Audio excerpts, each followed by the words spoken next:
O assunto dos dividendos extraordinários volta à pauta após a teleconferência dos resultados da Petrobras, e isso de acordo com o Banco BTG Pactual. Já o Boletim Focus está projetando o IPCA para o final do ano de 2024, o imposto chegando até 4,20%. Já o Banco Paine pressionou o mercado, com um lucro que decolou 49% em relação ao período anterior. E a Eletrobras está preparando seus projetos hidrelétricos para disputar o novo leilão de capacidade. E o mercado de commodities tem o minério de ferro caindo com oferta pressionada por demanda fraca na China, mas a Vale continua trabalhando e fechando novos contratos, desta vez de docagem com a Wilson Sons. E justamente por trazer toda essa informação reunida aqui nesse vídeo para você, logo pela manhã, é que eu te convido a se inscrever no canal e também ligar o sino de notificações, porque assim você apoia o canal a levar essas análises para mais pessoas. Então, bora pro vídeo! Olá, amigos do Ativo Virtual, aqui é o Alex, e vamos começar sobre essa matéria relacionada à Petrobras, porque o assunto dos dividendos extraordinários nunca ficou tão controverso como depois da apresentação da teleconferência dos resultados da Petrobras, em que a companhia trouxe 2,6 bilhões de reais de prejuízo para o mercado, preocupando os acionistas naturalmente. A questão aqui é que na última sexta-feira, dia 9 de agosto, a Petrobras realizou uma teleconferência dos seus resultados do segundo trimestre do ano de 2024, e após esse evento, o BTG Pactual atualizou suas estimativas, focando principalmente nos dividendos que a estatal poderá distribuir no futuro. De maneira bem resumida, o relatório do Banco BTG Pactual destacou que a alocação de capital foi o tema central discutido na teleconferência, abordando questões como dividendos, recompras de ações, planos de CAPEX, que são os investimentos que a empresa vai fazer e separa recursos para fazer esses investimentos, além de fusões e aquisições também. E durante esse evento, o novo CFO da Petrobras, o senhor Fernando Melgarejo, afirmou que o pagamento de dividendos extraordinários não está diretamente relacionado ao tamanho das reservas da companhia, mas sim à exposição de caixa em relação aos futuros desembolsos esperados. Com isso, o BTG saiu dessa teleconferência com maior confiança de que os dividendos extraordinários serão baseados na posição de caixa da companhia. Os analistas do banco acreditam que a ausência de desembolsos mais significativos à frente apoia a possibilidade de pagamento de dividendos antes do final do ano de 2024, sendo que nas projeções do banco, as estimativas do EBITDA, ou seja, dos lucros operacionais da empresa de 2024 e 2025, tenham sido reduzidas em 8% para 2024 e 4% de redução em 2025, explicando ainda que a queda no resultado deste ano, de 2024, ela se deve principalmente aos resultados de gás e energia mais fracos do que o esperado. Mas é claro, esse aqui é um vídeo do quadro Giro Rápido do Mercado, em que eu trago várias matérias para a nossa comunidade ficar bem informada, entendendo os principais pontos que estão movimentando as ações na Bolsa de Valores, até porque novos eventos podem acontecer e a nossa comunidade precisa ficar antenada conquistar nos corredores do mercado. Mas se você quiser que eu traga um conteúdo dedicado para falar de uma determinada empresa, por exemplo, a Petrobras, é só deixar nos comentários abaixo, pedindo, por exemplo, Fique Preparado, que é o quadro do Ativo Virtual, que eu faço o raio-x das companhias, trazendo ainda perspectivas, projeções e preço-teto. E ainda que eu não consiga responder a todo mundo, eu tenho ferramentas para contabilizar todos os pedidos da nossa comunidade. Mas voltando aqui a falar mais especificamente das ações da Petrobras, o Banco BTG Pactual continua com a sua recomendação de compra das ações PET-R4, citando riscos de alta para sua projeção de 15% em dividendos da Petrobras. E ainda por cima, 1,1 bilhão de dólares em fusões e aquisições em 2025. Mas fala em sinais de que a equipe de gestão vai buscar uma estrutura de capital ideal e que alguns ajustes na curva de CAPEX são ainda inevitáveis, embora a curva seja ascendente. Então, o preço-alvo para as ações da Petrobras em Nova York ficou em 19 dólares, sendo que no momento de publicação dessa matéria, ou seja, no dia 12 de agosto, as ações estavam em 14 dólares e 21 centavos. E como eu estou gravando o vídeo, depois do fechamento do mercado, podemos ver realmente que as cotações continuaram em 14 dólares e 21 centavos, cerca de R$ 78 reais. Resumindo assim, que o Banco BTG Pactual, mesmo com os resultados da companhia, ele não fez mudanças significativas nas suas projeções, embora tenha reduzido suas estimativas para o lucro operacional, como eu acabei de citar. E a queda nas estimativas se deve principalmente aos resultados mais fracos do que o esperado nas áreas de gás e energia. E apesar dessa revisão, o banco continua mantendo a sua recomendação de compra das ações da Petrobras, citando uma potencial alta nos dividendos projetados para 15%. Por aqui no Brasil, as ações PET-R4, que são as ações preferenciais da Petrobras, e as ações mais líquidas da companhia, lembrando que tanto as ações ordinárias quanto as preferenciais têm tag along de 100%, elas estão aqui cotadas a R$ 37,40 44 centavos, valorizando praticamente 45% nos últimos 12 meses, com um PL muito bom, de 6,20. Lembrando que o PL é o preço dividido pelo lucro, essencialmente, quanto que o mercado está precificando a capacidade de geração de lucros de uma empresa. E para quem vem acompanhando os vídeos do ativo virtual, sabe perfeitamente que esse múltiplo aqui aumentou significativamente depois dos resultados do segundo trimestre. Claro, a empresa teve prejuízo, mas no acumulado ela continua tendo o resultado positivo. E é por isso que esse múltiplo não está negativo. Como eu mencionei, é o valor de mercado dividido pelos lucros nos últimos 12 meses. E o PVP, que é o preço dividido pelo valor patrimonial, mostra que a empresa está 31% acima do seu valor patrimonial, ou seja, aquilo que ela vale no papel. Mas o dividend yield continua impressionando. Mesmo com toda essa valorização, ainda está com percentual de 17,36%. E você, o que pensa da Petrobras? Deixe nos comentários abaixo. Afinal, a sua opinião pode ajudar outras pessoas que estão pensando em investir também. E pessoal, apenas um comunicado rápido. O período para pré-reserva do grupo VIP e do grupo Premium está acabando. Então, se você tem interesse em participar, recomendo que você faça a sua pré-reserva logo. Nesse momento, não é necessário fazer nenhum pagamento. Porém, aqueles que fizerem a pré-reserva agora vão receber benefícios ou descontos. O programa de benefícios e descontos, como está na pré-reserva ainda, está sendo definido, mas tudo vai ser fechado ainda no mês de agosto. Então, em breve eu vou trazer mais notícias sobre o encerramento da pré-reserva e início dos grupos VIP. Você pode selecionar entre ações, opções, o conjunto das duas ou até mesmo o grupo Premium, onde o chat fica aberto, os demais não ficam. O que é fato é que para fazer sua pré-reserva, eu pedi ao meu time que desenvolvessem essa avaliação, para ajudar a nossa comunidade a entender se o grupo VIP ou o grupo Premium pode ajudar, e assim poupar o seu tempo e o seu dinheiro também. Então quem tiver interesse, responda honestamente essas perguntas aqui, porque elas são para te ajudar. Então te espero lá. E numa visão um pouco mais macro, vamos entender aqui que o Boletim Focus está falando a respeito do IPCA, onde na matéria informa que pode chegar a 4,20% até o final do ano de 2024. E para quem não conhece o Boletim Focus, ele é um documento publicado pelo próprio Banco Central, como podemos ver aqui no site bcb.gov.br/publicações/focus, tendo acesso então ao relatório de mercado que foi publicado na data de gravação desse vídeo, dia 12 de agosto. Sendo que sobre a inflação, alguns economistas foram consultados diretamente pelo Banco Central e eles elevaram as projeções para o Índice de Preços ao Consumidor Amplo, ou seja, o IPCA, onde neste ano de 2024 era esperado 4,12% e pulou para 4,20%. Sendo que neste mesmo site do Banco Central, vindo aqui em Política Monetária, Metas para a Inflação, podemos ver que nessa seção, a meta da inflação, ou seja, a meta do governo, para janeiro de 2025 foi definida em 3%, o mesmo valor vigente para o ano de 2024 e que havia sido anteriormente definido para 2025 e 2026 também. O intervalo de tolerância estabelecido também permaneceu o mesmo, ou seja, mais ou menos 1,5 ponto percentual em relação à meta, ou seja, pode variar ficando entre 1,5% e 4,5%. Então, essa é a diretriz que o próprio governo está trabalhando. Então, mesmo com essa revisão para cima, ainda está dentro da margem esperada do governo, onde o centro da meta, como eu mostrei diretamente no site do Banco Central, é de 3%, com esse 1,5% para cima ou para baixo. As estimativas para 2025 foram revisadas também, de 3,98% para 3,97% e as de 2026 caindo para 3,60%. Já na Selic, que é a taxa básica de juros, em 2024 está de 10,5%, enquanto de 2025 a projeção é de 9,75% e 2026 caindo para 9%. E é claro que essa taxa básica continua elevadíssima, mas é o remédio amargo, por assim dizer, para controlar o monstro da inflação. Em relação ao PIB, os economistas mantiveram as projeções de crescimento da economia brasileira, medido pelo Produto Interno Bruto, ou seja, o PIB, em 2,2% no ano de 2024. Um crescimento muito modesto, mas pior, em 2025 vai para 1,92% e 2026 aumenta um pouco para 2%. Já o dólar, as apostas para 2024 seguem R$ 5,30, enquanto 2025 fica o mesmo preço, R$ 5,30. Só vai cair em 2026 com um fechamento esperado de R$ 5,25.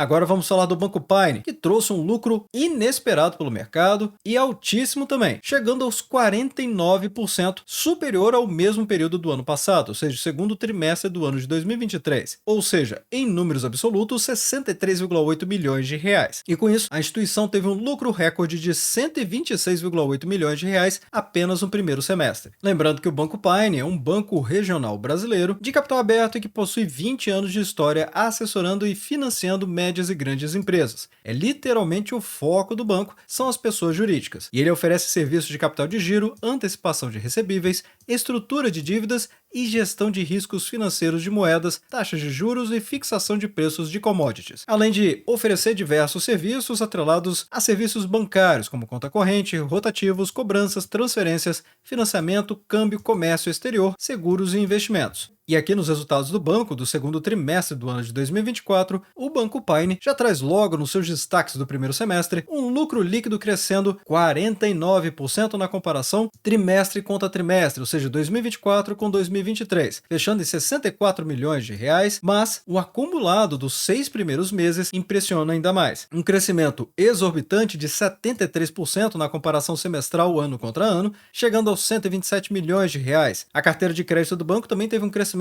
excepcional de 60%, batendo os 12,5 bilhões de reais, e isso com um ROI de 23,2% na comparação trimestral e 23,6% na comparação semestral. Números relativos que deixam qualquer analista de boca aberta. Crescimento fortíssimo e ainda por cima com o ROAE, que é o retorno sobre patrimônio líquido médio de 4,5 pontos percentuais de crescimento no trimestral e 7,3 pontos percentuais no semestral. Sem falar todos os dividendos que foram pagos pelo banco em forma de JCP, recentemente em abril e também em julho, totalizando 33,4 milhões de reais pagos aos acionistas. E como eu mencionei, esse aqui é apenas o giro rápido do mercado. Se você quiser que eu traga um Fique Preparado para falar mais desse banco ou qualquer outra empresa, é só deixar nos comentários abaixo, porque a sua participação pode ajudar o Ativo Virtual a direcionar o conteúdo para aquilo que você tem mais interesse em saber. E é claro, com todos esses resultados, sim, as cotações tiveram um spike no mercado, ou seja, essa forte alta repentina justamente por conta dos excelentes resultados. É inegável, não tem como observar múltiplos como esses, que aliás acabaram de ser atualizados e ficaram ainda mais descontados, sem ter nenhuma reação no mercado. Quem entende um pouco mais de investimentos não está conseguindo deixar de olhar para o Banco Paine. Então, recomendo que quem tem interesse de investir, estude primeiro, entenda as empresas, veja as perspectivas futuras, então tome sua decisão de trazer uma determinada ação para dentro do seu portfólio. Só cuidado também para não pulverizar, ou seja, se você pulveriza, você fica dentro da média do mercado e traz como consequência dificuldades para fazer o manejo da sua carteira, ou seja, acompanhar todos os ativos e todos os resultados. Mas temos aqui que nessa cotação dos R$ 4,55, o Banco Paine está valorizando 15,47%. Por enquanto. Afinal, estamos vendo aqui forte valorização no curtíssimo prazo. O PL de apenas 3,91 faz lembrar até o Banco do Brasil alguns anos atrás. Realmente muitíssimo descontado. Se observarmos um segmento de bancos, dá para quase dizer que esse PL está na metade da média das empresas desse segmento, com 7,95. E o PVP não deixa dúvida nenhuma, o banco está 14% abaixo do que ele vale no papel. Então, se você comprar as ações preferenciais do Banco Paine, essencialmente você está pagando 14% a menos no mercado do que verdadeiramente elas valem no papel. E o dividend yield de 8,59%.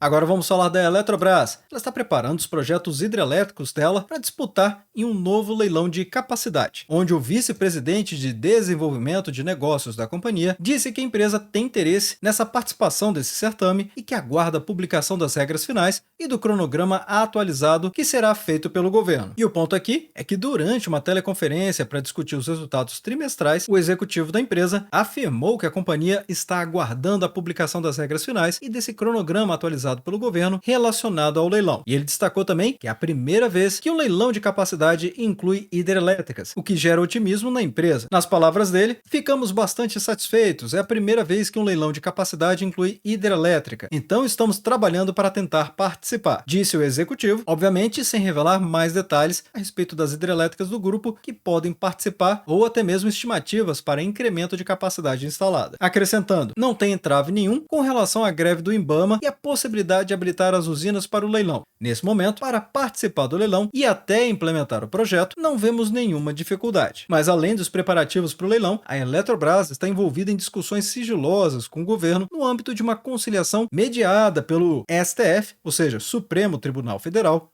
na qual o principal tema é o poder do voto da União na empresa. E o STF concedeu mais 45 dias para que as partes busquem uma solução conjunta para encerrar a ação do governo. E com isso ele finalizou. As discussões correm em sigilo e não podemos falar mais sobre isso. Então, qual a conclusão aqui? A Eletrobras ela continua a avançar com seus planos estratégicos, tanto em termos de participação no leilão, de capacidade, quanto também nas negociações cruciais com o governo federal. E a empresa está buscando expandir sua capacidade instalada e resolver pendências regulatórias, mantendo o foco no fortalecimento da sua posição no setor energético. Atualmente, as ações Elet 3 estão aqui cotadas a R$ 39,68, valorizando 7,68% nos últimos 12 meses. O PL está caríssimo, 20,60, acima do benchmark de mercado, que é um PL de até 15 vezes para boas empresas com bons fundamentos. O PVP mostra que a empresa está 20% abaixo do valor patrimonial dela, mas não tem pagado praticamente dividendos nenhum, 1% nos últimos 12 meses.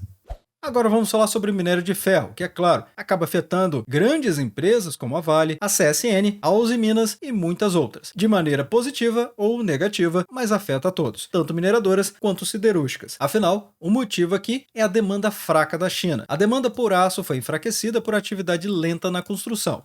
Os preços dos contratos futuros de minério de ferro caíram nesta segunda-feira. O contrato de janeiro do minério de ferro, mais negociado na Bolsa de Mercadorias, obviamente da China, encerrou as negociações com queda de 1,08%. O contrato de referência de setembro do minério de ferro em Singapura caiu 1,49%, chegando aos $99,40 a tonelada, ou seja, rompendo a barreira dos $100, o que imediatamente liga o alerta do mercado. E de acordo com a Everbright, em uma nota ela disse: o ritmo de emissão de novos títulos especiais em julho permaneceu lento, enfraquecendo as expectativas de demanda de aço do setor de infraestrutura, sendo que esses títulos comumente são utilizados para financiar projetos de infraestrutura, e a redução da lucratividade nas siderúrgicas tem levado a paralisações na produção. Então, a situação das siderúrgicas e das projeções futuras, de uma maneira geral, de acordo com dados da consultoria da MySteel, indicam cerca de 95% das siderúrgicas chinesas estão operando com prejuízo, o que aumenta a previsão de que a demanda por minério de ferro continuará caindo. E essa situação impactou também os índices de referência de aço na Bolsa de Valores de futuros de Xangai, que registraram perdas, com o vergalhão recuando 1,95%, a bobina laminada e quente caindo 2,09%, fio máquina perdendo 1,25% e o aço inoxidável caindo 0,97%. É claro que esses são dados que não animam, mas vale lembrar também que muitos países continuam em conflito. Em algum momento, esses países vão precisar de reparação e a demanda da China nessa situação provavelmente vai voltar a subir, o que vai trazer um fortalecimento para o setor de uma maneira geral, tanto mineração quanto das siderúrgicas. De todo modo, a Vale continua trabalhando e trabalhando forte, fechando aqui contratos de docagem com a Wilson Sons. Lembrando que essa empresa tem o código de bolsa de valores no Brasil, Porte 3, e ela está no setor de bens industriais, sendo ela uma empresa brasileira do setor de logística marítima, fundada em 1837 e hoje com sede nas Bermudas. A Wilson Sons também é considerada uma das maiores operadoras integradas de logística portuária e marítima do Brasil, tendo uma alta abrangência nacional. Então, o ponto aqui é que a Vale estabeleceu uma parceria estratégica com a Wilson Sons para a manutenção de 7 embarcações em um estaleiro localizado no Guarujá. E essa parceria estratégica vai permitir à mineradora economizar 67% no consumo de combustível, graças à otimização das rotas e da modernização das embarcações. De acordo com a nota publicada pela companhia, a parceria vai reduzir dramaticamente o tempo de docagem das embarcações da mineradora. O processo, antes que levava 36 horas, agora será concluído em apenas 12 horas, caindo para 1/3 do tempo, e isso segundo as duas empresas. O contrato, que inclui serviços como pintura, limpeza e reparos, ainda vai mobilizar 60 profissionais do estaleiro da Wilson Sons. As embarcações citadas, elas operam nos terminais de Mangaratiba e Itaguaí, isso no litoral sul fluminense, e são responsáveis pelo transporte de minério de ferro extraído de Minas Gerais até os portos, de onde elas seguem para os mercados consumidores como o próprio da China. Por isso até a sequência que eu estou trazendo aqui as matérias. Afinal de contas, aumentar a eficiência é o tema mais trabalhado pela Vale, justamente para economizar na sua operação, e isso em todos os níveis. Como estamos vendo aqui, uma questão logística que vai economizar tempo, 1/3